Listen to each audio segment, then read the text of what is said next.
Hello, good evening, SC viewers. This is Satellite Media.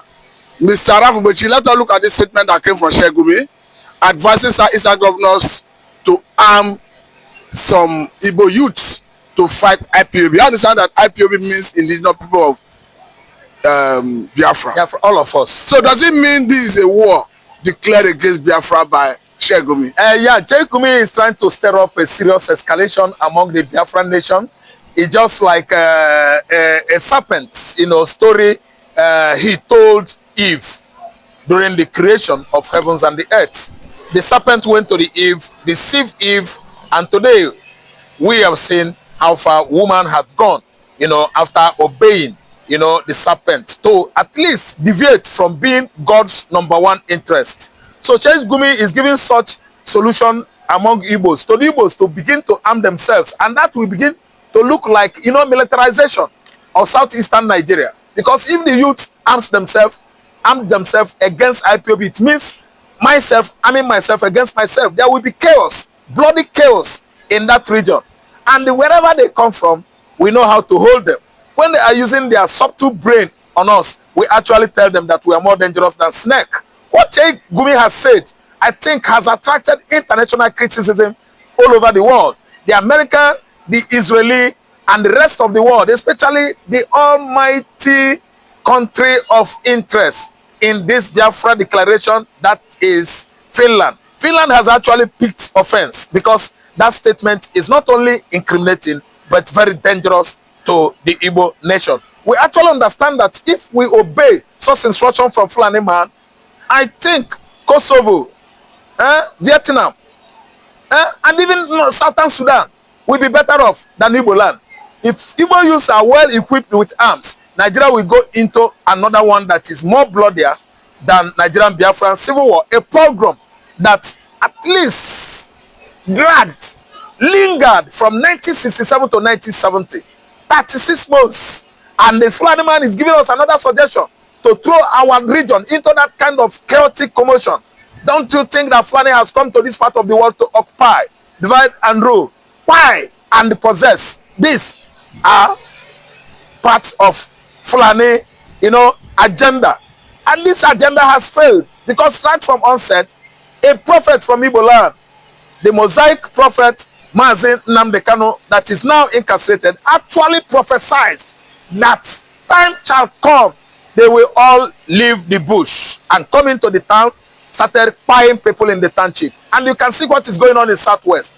The Fulanis have left their bush, their dwelling places, which is bush, where they pitch their tents, coming into Ondo State, Ekiti State, southwestern cities, buying people, buying farmers, buying worshippers. St. Augustine in Ondo State, Celestial Church at Custom Baggage Road, Idiroko. They have come at Igbongo and the Ibarakwa community in Oyo State and Ochun State, buying people. This is what a manifestation.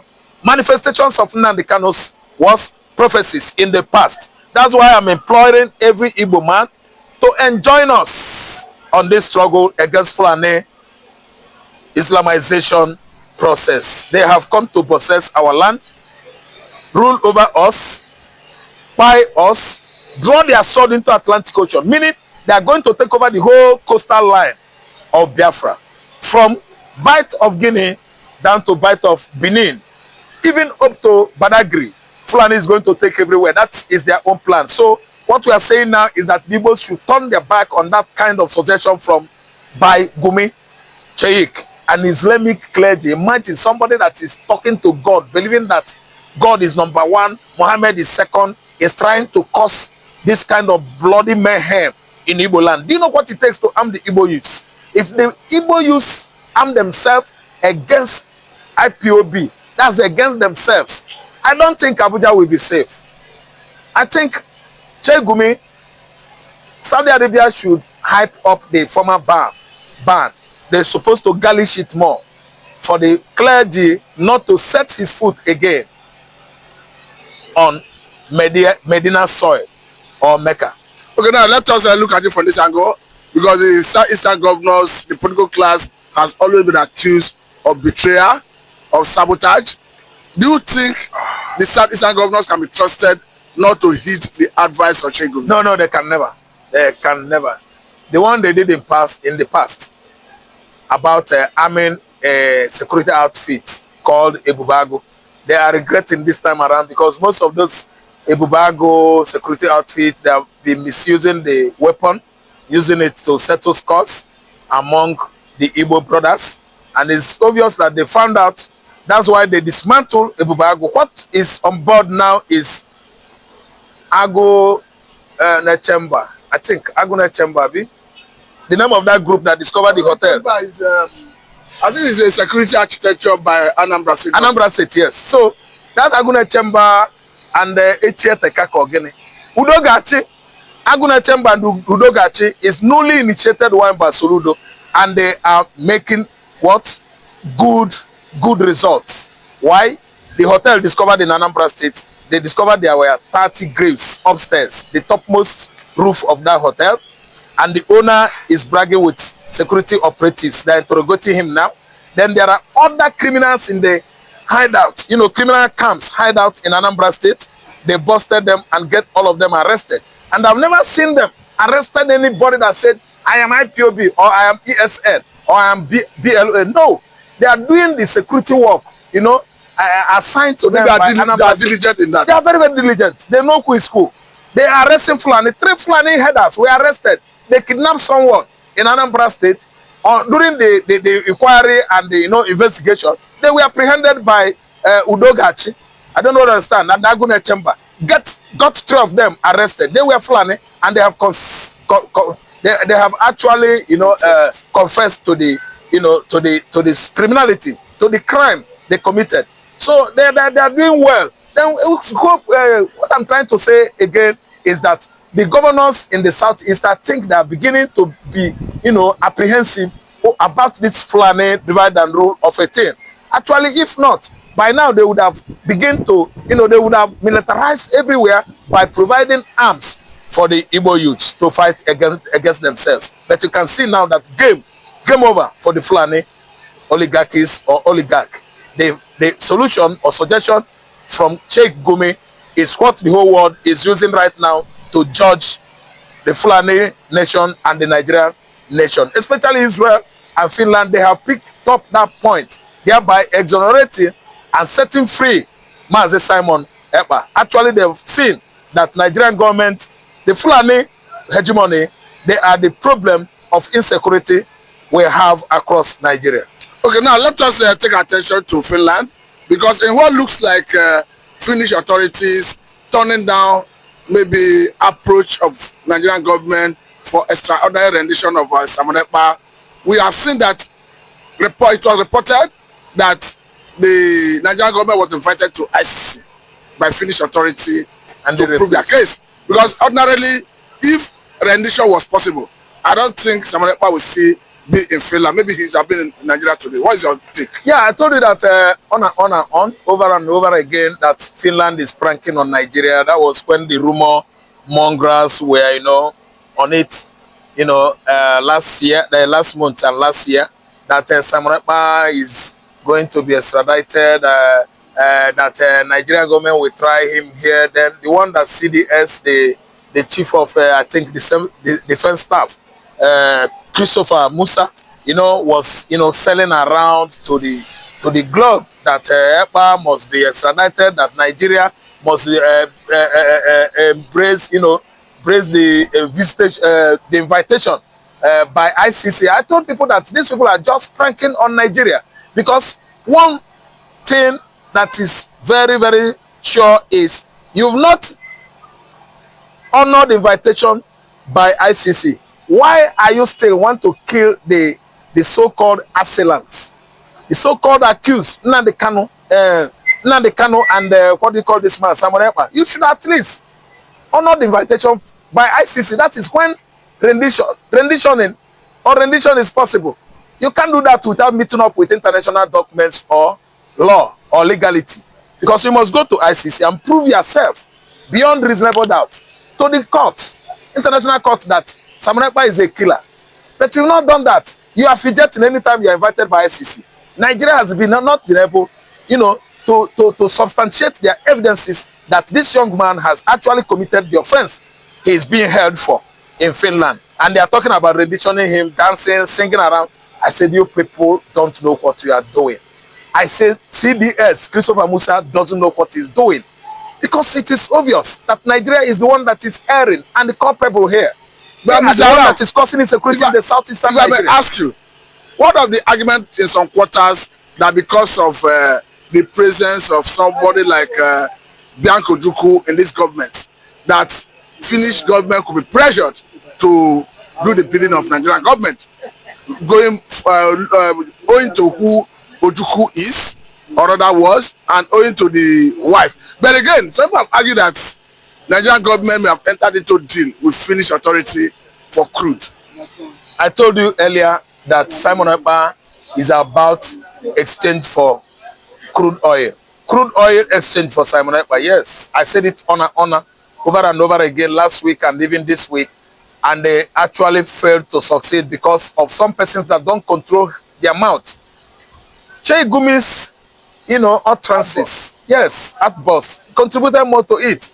Finland authority has turned around and find out that material things are rubbish. Exchange for crude oil, they would have bowed to that. But you see, utterances from Sheik Gumi and what do you call this man, Ahmad Bashir, and the rest of the Fulanis in this government and outside this government is what is raising eyebrow now in Israel, ICC, and even almighty United States. Do you know that ICC officials are monitoring the events, yes, going on in Nigeria, political events, political issue, political stage of this country? They are monitoring our news, our new daily newspapers. I don't know what I understand. They are following us, gradually. Yet, our political leaders don't want to know because they believe that they are all and all. They are gods here. They can do anything here and get scot-free. Go scot-free. That's why Sheik Gumi has the prerogative not to control his, utterances. And you see, it is playing out. Because of what he said now, Israel is trying to ex Finland, and America is exing Finland and Nigeria already. Let me ask this question, Mr. Arab. Okay. If Bianco Ojukwu is to be pushed forward to negotiate for rendition of Simon Ekpa, do you think it will work? Ojukwu spirit will buy her. Yes. You heard in Igbo. Igbo land will buy her. The Igbo men, women, children that lost their life during pre-Biafra Nigeria Civil War and during the post-war struggle, their spirit will buy her. She would not have done that. I'm telling you, do you know who Ojukwu is? I don't tell you, all these people I named, all these points I made, they would go after her. The souls of the innocent, the souls of the unborn baby whose mother's stomach, womb, was torn with jackknife by Fulani fighters will hunt Bianco no to death. See, let me tell you, it is not possible. Bianca is not going to do that. Bianca is Biafra. Biafra is Bianca.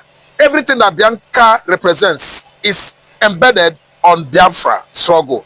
Biafra can never be denied. Okay, Ojukwu, dead or alive, did not deny Biafra. Bianca is a living legacy Ojukwu left on the earth today, which is why I'm telling the whole world that if Bianca connive with Finland to sell Simon Ekpa, Bianca will never live to tell story. Ojukwu spirit, Biafra spirit will buy her. Listen and listen good. Finland is tired of Nigeria. That country is pranking on Nigeria. Finland indirectly is calling Nigeria a foolish country, a country that could not put its house in order, and is still asking for Ekpa's head.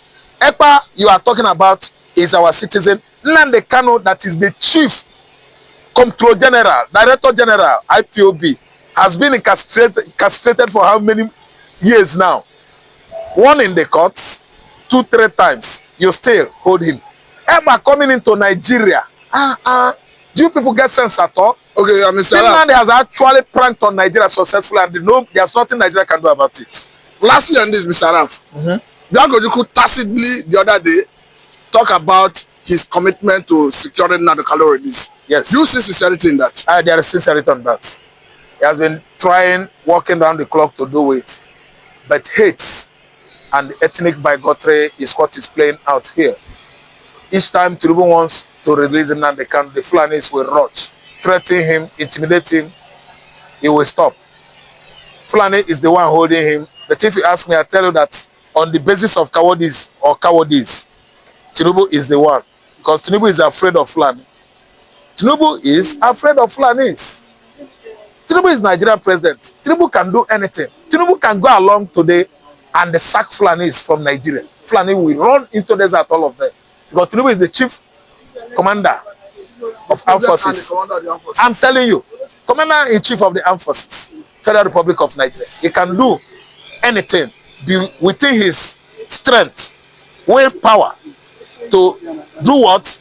Let Nnamdi Kanu free. Even if Malami, El-Rufai, Buhari, Bacha Ahmad, Sheik Gumi, Mamu, where he's being detained in the USA, if they join forces together, never could this man stop Tinubu from doing what he can. Let me say very big thank you. Let me say very big thank you for your time, Mr. Arafu. You're welcome. This is South Lamida and Mr. Martin. Thank you very much.